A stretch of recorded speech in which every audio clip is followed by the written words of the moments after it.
साल 2005। ये वो साल था जब भारतीय शिक्षा के इतिहास में एक बहुत बड़ा मोड़ आया। एक नया फ्रेमवर्क आया जिसे हम जानते हैं एनसीएफ 2005 या राष्ट्रीय पाठ्यचर्या की रूपरेखा के नाम से। पर यह सिर्फ कोई सरकारी दस्तावेज नहीं था। नहीं, ये तो इस बात को बदलने की एक जबरदस्त कोशिश थी कि आखिर हम सीखने के बारे में सोचते कैसे हैं। अच्छा, आगे बढ़ने से पहले 1 मिनट रुककर जरा सोचते हैं। एक बहुत ही बेसिक सवाल, आखिर स्कूल का असली मतलब क्या है? क्या स्कूल सिर्फ कुछ फैक्ट्स और जानकारी रटने की जगह है या इसका मकसद कुछ और ही है? और देखिए, एनसीएफ 2005 ने ना इसी सवाल का जवाब देने की कोशिश की। इसने एजुकेशन के गोल को ही बदल दिया। मतलब अब फोकस सिर्फ फैक्ट्स याद करने पर नहीं था, बल्कि दुनिया को समझने पर था। यह एक बहुत बड़ा, मतलब कह सकते हैं कि एक क्रांतिकारी बदलाव था, रटने वाली पढ़ाई से हटकर असल समझ की तरफ। ठीक है, तो सवाल उठता है कि इस इतने बड़े बदलाव की जरूरत आखिर पड़ी ही क्यों? आइए समझते हैं कि रटने वाली पढ़ाई में दिक्कत क्या थी और क्यों भारतीय शिक्षा को एक नई दिशा चाहिए थी। तो देखिए, 2005 से पहले का जो सिस्टम था उसमें जोर समझने से ज्यादा रटने पर था। सिलेबस इतना भारी भरकम कि बच्चों पर बोझ बन जाता था। और एग्जाम का तो मतलब ही था स्ट्रेस और डर। जो किताबों में पढ़ाया जा रहा था उसका असल जिंदगी से कोई कनेक्शन ही नहीं था। एक बड़ी खाई थी। और टीचर का रोल बस इतना था कि वो एक इन्फॉर्मेशन गिवर हैं, बस जानकारी दे दी, काम खत्म। तो इन्हीं सब समस्याओं के जवाब में एंट्री होती है एनसीएफ 2005 की, एक बिल्कुल नई फिलॉसफी, एक नई सोच के साथ। इसका मकसद सिर्फ छोटे मोटे सुधार करना नहीं था। नहीं, इसका मकसद तो सीखने की पूरी प्रक्रिया को मतलब जड़ से ही बदल देना था। हाँ, एक बात समझना जरूरी है कि एनसीएफ 2005 कोई रातों रात आई चीज नहीं थी। ये भारत में एजुकेशनल सोच के एक लंबे सफर का हिस्सा था।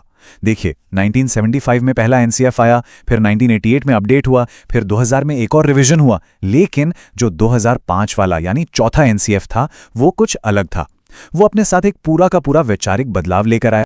इस बड़े बदलाव के बिल्कुल सेंटर में एक आइडिया था, कंस्ट्रक्टिविज्म, या हिंदी में कहें तो रचनावाद।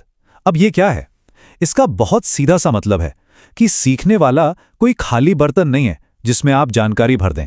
नहीं, वो अपने अनुभवों से एक्टिव होकर खुद अपने ज्ञान को बनाता है, उसे कंस्ट्रक्ट करता है। और इसी नई सोच का निचोड़ इस एक लाइन में है कि बच्चा एक एक्टिव लर्नर है। वो अपनी जिज्ञासा से सीखता है, वो खुद चीज़ों का मतलब निकालता है और वो एक प्रॉब्लम सॉल्वर है।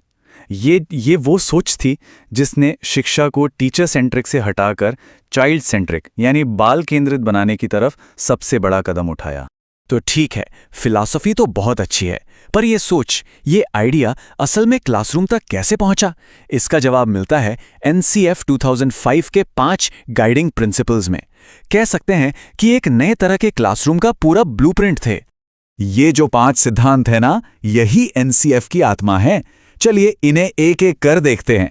पहला, ज्ञान को स्कूल के बाहर की असल जिंदगी से जोड़ना। दूसरा, पढ़ाई को रट्टा मारने वाले तरीकों से बिल्कुल दूर ले जाना। तीसरा, करिकुलम को सिर्फ टेक्स्ट बुक से बाहर निकालकर और भी बेहतर बनाना। चौथा, एग्जाम्स को और फ्लेक्सिबल बनाना। और पांचवा, एक ऐसी पहचान बनाना जो डेमोक्रेटिक हो और जिसमें देखभाल की भावना हो। तो अब देखते हैं कि इन सिद्धांतों को असल में प्रैक्टिस में कैसे लाया गया, मतलब क्लासरूम में क्या बदला। सबसे बड़े बदलावों में से एक हुआ एग्जाम्स को लेकर। अब एग्जाम का नजरिया ही बदल दिया गया। अब ये सिर्फ पास फेल का जजमेंट सुनाने के लिए नहीं थे, बल्कि सीखने की प्रक्रिया में ग्रोथ लाने के लिए, मदद करने के लिए थे। और इस बदलाव को लागू करने के लिए एक सिस्टम लाया गया, सीसीई यानी कंटिन्यूअस एंड कॉम्प्रिहेंसिव इवैल्यूएशन, सतत और व्यापक मूल्यांकन। मतलब ये कि अब मूल्यांकन सिर्फ साल के आखिर में नहीं होगा, बल्कि लगातार साल भर चलेगा।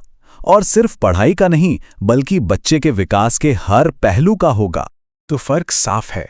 एक तरफ था पुराना तरीका जो सिर्फ फाइनल मार्क्स और रैंक पर फोकस करता था, और जाहिर है इससे बच्चों में डर और स्ट्रेस बढ़ता था।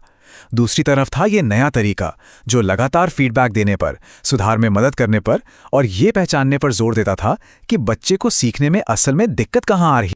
अब जाहिर है जब सिस्टम बदला तो टीचर का रोल भी बदलना ही था। अब टीचर सिर्फ ज्ञान देने वाला नहीं रहा, वो बन गया एक फैसिलिटेटर, यानी एक ऐसा इंसान जो सीखने की प्रक्रिया को आसान बनाता है। तो मतलब ये कि अब टीचर सिर्फ एक लेक्चरर नहीं है जो बस बोलता जाए, वो सिर्फ एक इन्फॉर्मेशन देने वाला नहीं है और ना ही वो ज्ञान का इकलौता स्रोत है। इस पुरानी छवि को पूरी तरह से तोड़ने की कोशिश की गई। तो फिर टीचर है क्या? अब टीचर का काम है सीखने में मदद करना, बच्चों को गाइड करना, उन्हें सपोर्ट करना, उनकी प्रोग्रेस को ऑब्जर्व करना और सबसे जरूरी उनमें सवाल पूछने का जज्बा पैदा करना, उन्हें प्रोत्साहित करना। तो चलिए अब 15-20 साल बाद मुड़कर देखते हैं एनसीएफ 2005 का असर आखिर क्या हुआ, इसने हमारे लिए क्या विरासत छोड़ी है। देखिए, सफलताएं तो कई मिली। एनसीईआरटी की नई किताबें आईं जो पहले से हल्की थीं और एक्टिविटी बेस्ड थीं। सीबीएसई जैसे बड़े बोर्ड्स में सीसीई लागू किया गया। क्लासरूम में एक साफ बदलाव दिखा, अब वो ज्यादा चाइल्ड सेंटर्ड हो रहे थे। मातृभाषा में पढ़ाई को बढ़ावा मिला और हाँ, इसने आज की जो स्किल बेस्ड लर्निंग की बात होती है उसकी नींव भी रखी। लेकिन हर बड़े बदलाव की तरह यहां भी चुनौतियां थी। नए तरीकों के लिए टीचर्स की ट्रेनिंग उतनी नहीं हो पाई जितनी होनी चाहिए थी। खासकर ग्रामीण स्कूलों को इसे लागू करने में बहुत मुश्किल हुई। कई स्कूलों में इंफ्रास्ट्रक्चर की कमी थी जिससे एक्टिविटीज नहीं हो पाती थी। और सच तो यह है कि सीसीई को सही तरीके से लागू करना अक्सर बहुत मुश्किल साबित हुआ। लेकिन शायद सबसे जरूरी बात यह है कि एनसीएफ 2005 ने भविष्य के लिए एक रास्ता तैयार किया। Child centred learning, multilingualism, skill based education, ये जो सारे कोर आइडियाज थे ना, इन्हीं को 2020 की नई शिक्षा नीति यानी एनईपी में और बड़ा और बेहतर बनाया गया। तो एनसीएफ 2005 वाकई में सीखने के तरीके में एक बहुत बड़ी छलांग थी। इसने हमें सिखाया कि एजुकेशन का मतलब सिर्फ जवाब रटना नहीं है, बल्कि सही सवाल पूछना सीखना है। और ये सफर हमें आज एक बहुत अहम सवाल पर लाकर खड़ा करता है। हमारे क्लासरूम के लिए अगली बड़ी छलांग क्या होगी?